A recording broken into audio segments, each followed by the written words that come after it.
আমি সজীব ওয়াজেদ জয় বলছি। বাংলাদেশে এখন একটি বিশৃঙ্খল পরিস্থিতি চলছে। সারা দেশে আমাদের ভাঙচুর হচ্ছে, লুটপাট হচ্ছে, আমাদের শহরের বাইরে আমাদের নেতাকর্মী, আমাদের আওয়ামী লীগের নেতাকর্মীদের উপর হামলা চলছে, অনেকে হত্যা করা হয়েছে।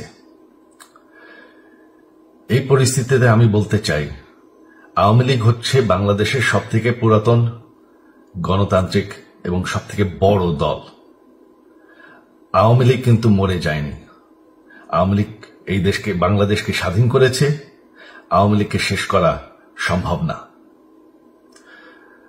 আমরা বলেছিলাম যে আমার পরিবার আর রাজনীতি করবে না, তবে আমাদের নেতাকর্মীর উপর যেভাবে হামলা হচ্ছে, এই পরিস্থিতিতে আমরা হাল ছেড়ে দিতে পারি না। বাংলাদেশে যদি গণতন্ত্র, নতুন বাংলাদেশ গড়ে তুলতে হয়, আওয়ামী লীগ ছাড়া সম্ভব না। আওয়ামী লীগ হচ্ছে সবথেকে বড় দল। আওয়ামী লীগ কোথাও যাবে না, আওয়ামী লীগ শেষ হয়ে যাবে না। আওয়ামী লীগকে শেষ করা সম্ভব না। আওয়ামী লীগের নেতাকর্মীদের আমি সবাইকে আহ্বান জানাচ্ছি যে আপনারা সাহস নিয়ে দাঁড়ান। আপনারা একা না, আমরা আছি। বঙ্গবন্ধুর পরিবার কোথাও যায়নি, আমরা আপনাদের সাথে আছি।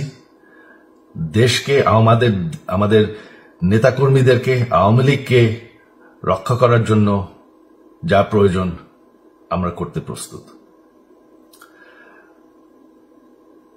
এই যে আমাদের বর্তমান যারাই আছে ক্ষমতায়, তাদেরকে আমি বলবো যে আমরাও একটি গণতান্ত্রিক, শৃঙ্খল, নিরাপদ বাংলাদেশ চাই, জঙ্গিবাদ মুক্ত।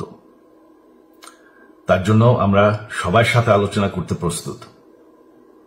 শুধুমাত্র তারা যদি জঙ্গিবাদ এবং ভায়োলেন্স বাদ দেয়। শেখ হাসিনা মরে যাননি, আমরা কোথাও যাইনি। বাংলাদেশ আওয়ামী লীগ ছাড়া গণতন্ত্র, নির্বাচন সম্ভব না।